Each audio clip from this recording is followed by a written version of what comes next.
everyone, I'm Murni. This time I want to interview two students that just came back abroad.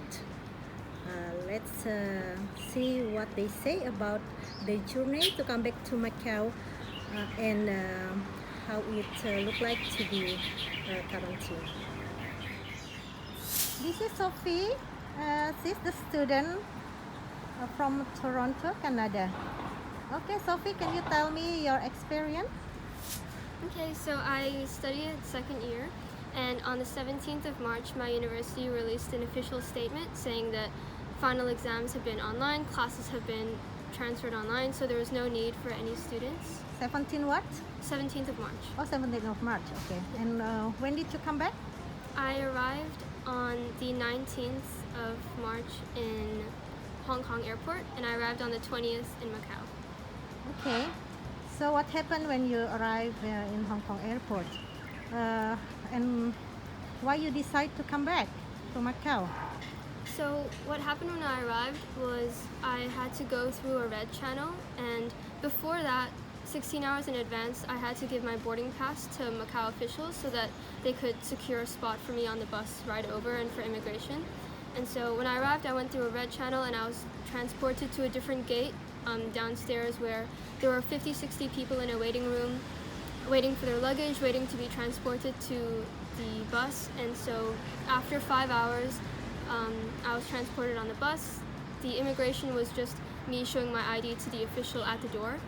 And yeah, then I arrived in Macau after that. And the reason that I decided to come back was because the government of Macau was really encouraging students abroad to return, and Canada as well was not taking it as seriously, and there was not, it didn't feel as secure, so I wanted to come back to Macau and be home. So you mean DSEJ, right? Macau Government for Education. Mm-hmm. They call you or they email you? How they contact you?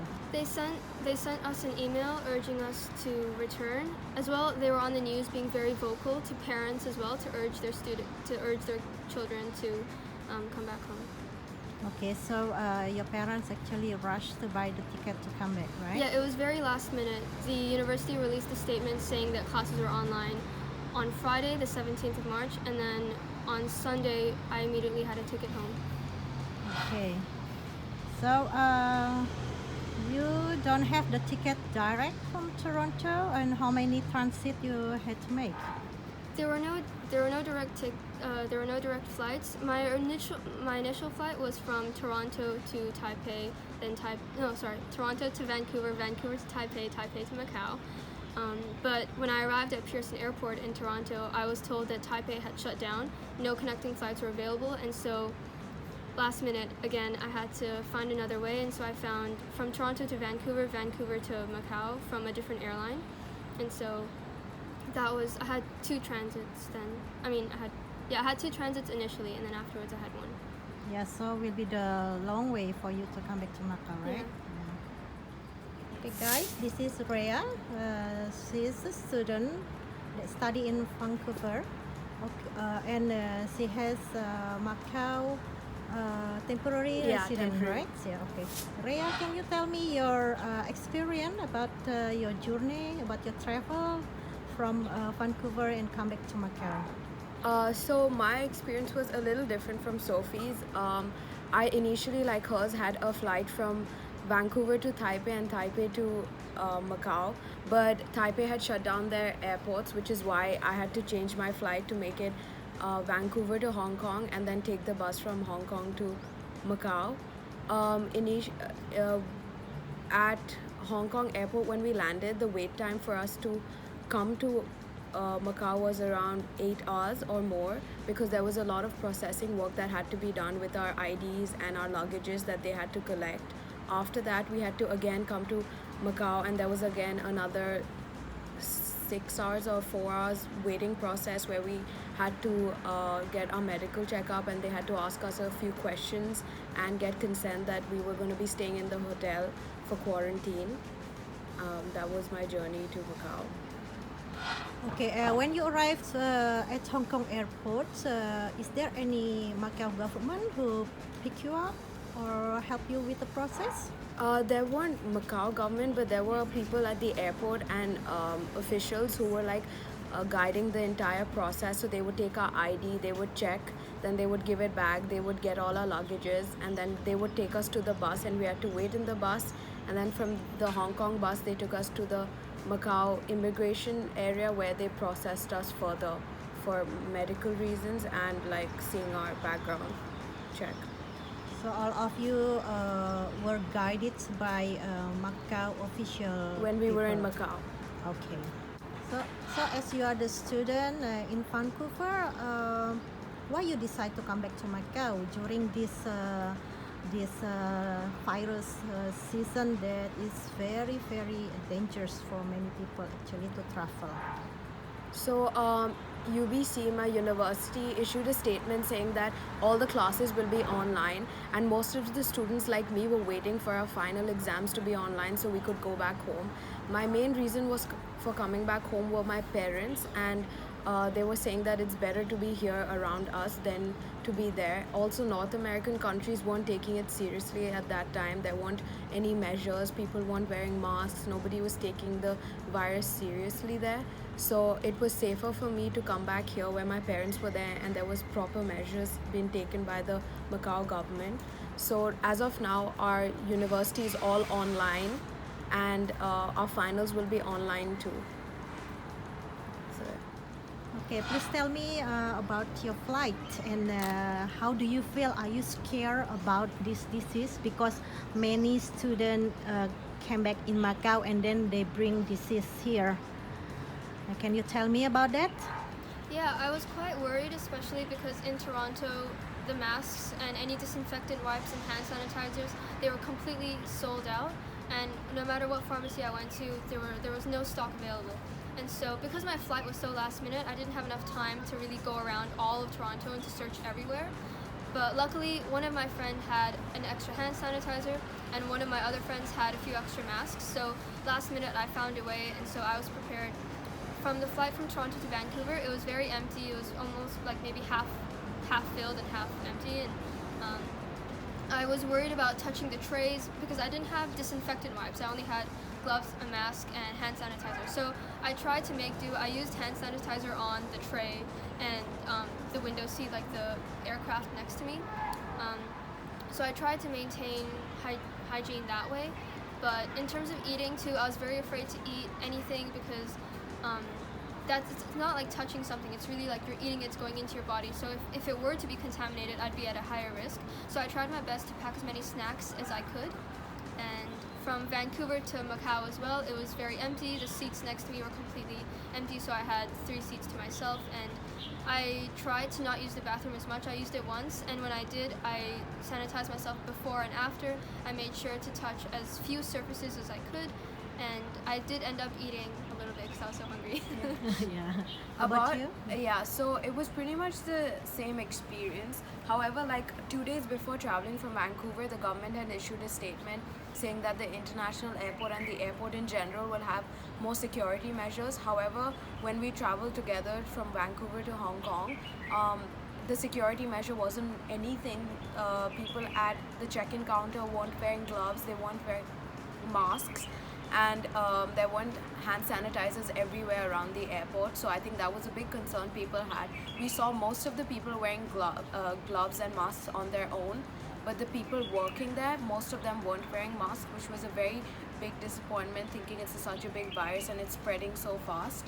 And even when we checked in the security, they were just wearing gloves, they weren't wearing masks again, and there weren't any extra measures for us to like take our temperature or take even the COVID test if they needed to. So that was quite different from what we expected. Yeah, because in Macau, actually, the government already suggested us to wear masks for a long time, since January, I think. And I think government suggests us to wear masks because they already stocked the mask before that, so they can guarantee Macau people always have masks.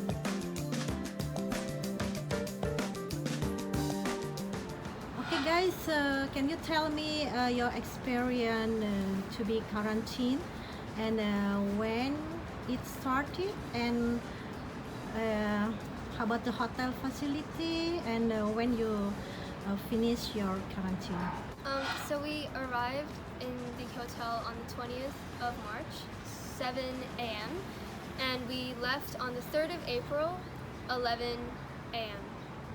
3rd of April, 11 a.m. Yeah, 3rd April, yes. And the same time with Yeah, you, right? same for me because we arrived on the same date Yes. and we traveled together. And how about the hotel? Do you like the hotel? What hotel you stay? We both stayed in Regency. Okay. Yes, go ahead. And so I was given a room with 2 single beds and a bathroom attached. I'm entering. Once I enter, I'm not gonna leave the room. Okay, we are in Regency Art.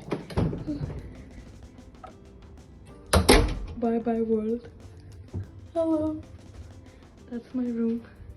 I asked for a little bit of sea view, so a little bit of sea view I got. And with the food, we were given breakfast, lunch and dinner, and people had different choices. So for me, I had meats and like a non-veg option first, but then I switched to the vegetarian option because I preferred that. So breakfast was at 8 o'clock, lunch was at 12 o'clock and dinner was at 8 p.m. and in between they wouldn't give us any other fruits or anything, but every alternate or once in 5 days they would give us like a new set of toilet paper and bathroom like shampoo, conditioner and everything to like reload if we had finished it. Okay, and then one room for one person? Yes. Okay, is there any cleaning service that come to the room every day? No, so for cleaning, in terms of beds and bathrooms, that was up to us because it's, you know, the concept of isolation, no one was allowed inside. But in terms of trash being taken out, we were allowed to put our trash outside the door in the hallway. And so every day at a certain time, someone would come and clean it all out. And as for water, we could have 2 bottles of water a day, so amounting to 1 liter a day. But if we were to ask, they would be friendly and give us more. But that would be via phone call, so you would have to call them and they would give you water.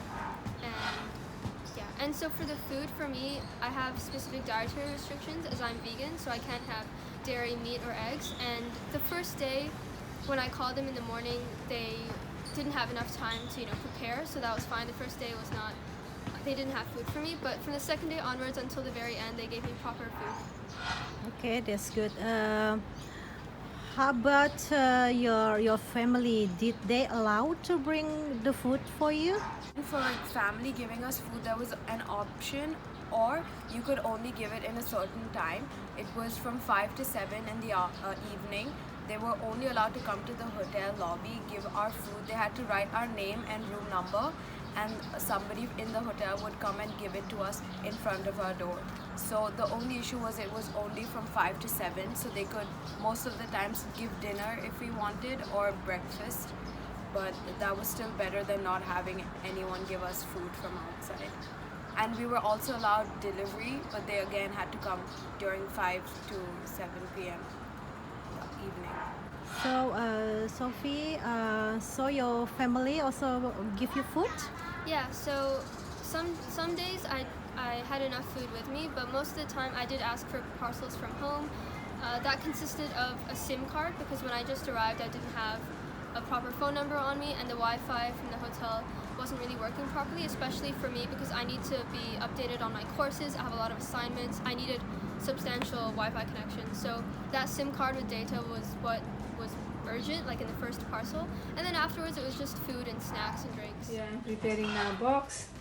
Some crackers here. You have this sour candy and dragon fruit, guava, pear, 2 avocado and avocados here, and cranberry, and this one, the one I bought this afternoon. And so yeah, and now we're cooking something here, achar, and here you have Sophie veggie and dal there. Sophie veggie is here. Look, we're cooking and dal, and then rice, and we have some mushrooms, something here, peanuts. Wait, this one you know what it is? This muntayong thing. The mushroom is in the freezer. Okay, so what did you guys do inside the locker room for 2 weeks? So mainly for me, I did very little work in university, but most of the times I used to spend calling my friends and people around the world, and we used to talk and watching shows on Netflix. That was one very big thing I did. And apart from that, I used to sleep a lot and like do anything which would keep my mind occupied. And my parents gave me painting material and like puzzles and all I could sit and do, so just keeping myself occupied. Hard to study, but it's there. Also, I paint there. Okay, that's good. How about you, Sophie? For me, I had 3 essays to do, 2 of which have been finished, 1 of which I'm finishing now. So yeah, I had a lot of work, but definitely I couldn't concentrate in the same way. You would expect someone to have that much time to be on full force concentration mode, but it was still quarantine. It's still a strange bubble. Everything was, it felt like you were in a parallel universe. So it was hard to like, it was hard to really focus. But yeah, I did that most of the time. I was also watching a lot of movies. I reread a Harry Potter book. I wanted to sleep, but then every day, twice, temperature checking people would come and knock on our doors, one at around 10 a.m. and one at around 8 to 9 p.m. And so sometimes I would want to sleep quite early, or if I was jet lagged, I wanted to, sleep early or stay up late. But because of the temperature checking, my schedule got quickly aligned to Macau time, and yeah, so I would work out 3 times in the entire 14 days, and then yeah, mainly just work and movies. So you guys still have to do the assignment from the school, Yeah, nothing right? has been stopped or slowed down. Everything is at full speed. It's just online. Okay, so how do you feel become the abroad student about this season? I mean the virus season. I think this experience has made me quite grateful to be a Macau permanent resident and citizen, because I see the difference between how we are being treated versus other students from other countries. I really appreciate how much support we've been given, even though we were, like for example, both of us were second-year students, so for 2 years we haven't really been living in Macau, but the government still treats us nonetheless as just another citizen. And so the support that we got, the fact that the hotel was free, the care that we received, and the $3,000 that we've been given, as You well mean as the voucher? the voucher, 3,000, right? $3,000 voucher, as well as the continuation of, for permanent residents, $10,000 a year. That's been continued, and so yeah, we really appreciate the level of awareness that they have and the measures that have been taken, and just priority of safety. Yeah. So you are a permanent resident, right? Yeah, I am. How about you, Rhea? What do you think? So I'm a temporary resident, so it's a little different. So just to add to that, the 3,000 thing is mainly so that we can support local businesses, and the other thing is that the government has said that no electricity and water bill for 3 months, which is a very big thing for people who are losing their jobs, because there are a lot of people who are, and it's a really tough time in Macau. And apart from that, as a temporary resident, I again didn't have to pay for hotel. I am getting this extra 6,000 rupees, 6,000 mark from the government. So it's pretty much been the equal treatment as a permanent resident, which is really good compared to like Canada, where there aren't taken as many measures, or there isn't that much support for international students who are paying much more. But even though in Macau I'm studying abroad, we are able to get equal things as a permanent resident. Okay, so what do you guys want to say about Macau government and also the DSEJ about this education thing in Macau?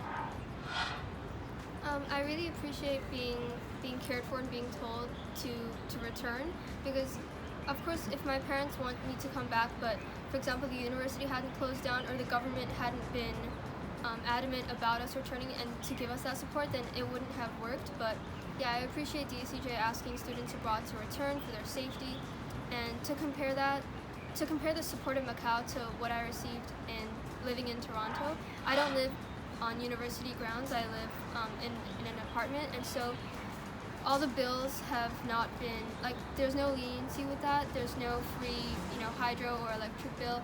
I'm still paying full rent that I would be if I would be living in Toronto, but I'm here until the end of summers, and despite the promises about rent being free for Canadian people, it wasn't implemented. So for us, like, I again live off campus with 5 more people, and we had actually called the landlord to say that, you know, this is a very tough time and we need to get home, which is why we won't be living in the house for the month that our contract is still valid till. And we said that if you could reduce the rent or cut the rent, and he said that we can't because there's no leniency given from the government, and he just won't. So that way there was no much support for international students or people in Canada, and the matter wasn't that serious in Canada when we left. When I left, at least, people weren't wearing masks, there were classes, people were still going out. But compared to Macau, where you can see everywhere they're taking temperatures, they're making sure people are wearing gloves. Like right now, they're telling us even right now we should be wearing gloves and masks, sorry. But yeah, so it's very serious here, and the government is taking very good care of everyone. Okay, so you don't get any help at all in Canada for international student, even from the landlord. Yeah, and from a tuition's point of view too, we are paying full price international fees, even though now domestic and international students, we all just have the same, like, very reduced level of education, which is just an MP3 audio of a professor speaking or a video, but yeah, we're paying full price. Okay, yeah, so I hope in Macau will be no more people get this disease. Yeah. So did you get the test, confused test? Yeah, so when we were in quarantine, our parents had already told us that we would be tested. So we were tested once on the 3rd day and once on the 13th day. It was not for the coughing or anything. They put a nasal thing in our nasal, and then they gave it to the hospital to test. And if we had the COVID, we would know in a couple of hours or by the end of the day. But if we didn't, they wouldn't contact us. Yeah, and this test was updated because another friend of ours who was in quarantine just a day or two before, she had another type of test where she had to cough, and the sample was just, you know, her throat and her coughing. But for us, it was the nasopharyngeal sample that the tea went into our nose and got. And how about the process check out when you finish quarantine complete after 14 days? And for the checkout, they just checked our temperature and our ID for processing, and that was it. And apart from that, they also told us to be checking our temperature twice a day for 7 days, and just to make sure that everything's fine and you're fine. And if any difficulties or symptoms, to go to the hospital. Okay, so the government still will check you after finish quarantine? We will be getting calls, I think, to be updated. Okay guys, when do you think you can come back to Canada for study? Well, for me, I'm not sure because the University of Toronto has not released an official statement saying that the fall semester has been online or how that's going to go. I think everyone right now is just waiting to see how things span out for the next few months. So if everything goes accordingly, I will leave mid-August and be back in time for classes. But if my fall semester becomes online, I may just stay in Macau. Because the travel ban too, I don't know how it works in Toronto if I can enter. So for me, as of now, UBC has said our summer courses will be online, which is classes from May to August. I was going to take summer courses for May and July, but since it's online, I won't be taking it anymore. So again, I bought my ticket for 28th August to go back to Vancouver, but I'm still not sure whether I'll go back again with the travel ban and whether it's safe for us to go back. But however, I've heard that UBC Okanagan, which is the other campus, they have said for the upcoming students in September that the classes will be online. So we are not aware of that, but the newcomers are, so we are still not sure when UBC will be opening their campuses and whether we'll be allowed to go back to campus and stay, or whether the classes will be online. So everything's unsure at this moment. Yeah, I think at the moment nobody knows, right? Even in Macau, we don't know when this crisis will end. So we just hope for the best. This one will end very soon, so all of us can come back to live normally. Yeah? Okay, thank you guys to stay with me and tell me about your experience. I hope you good luck and you can come back to Canada to continue your study very soon.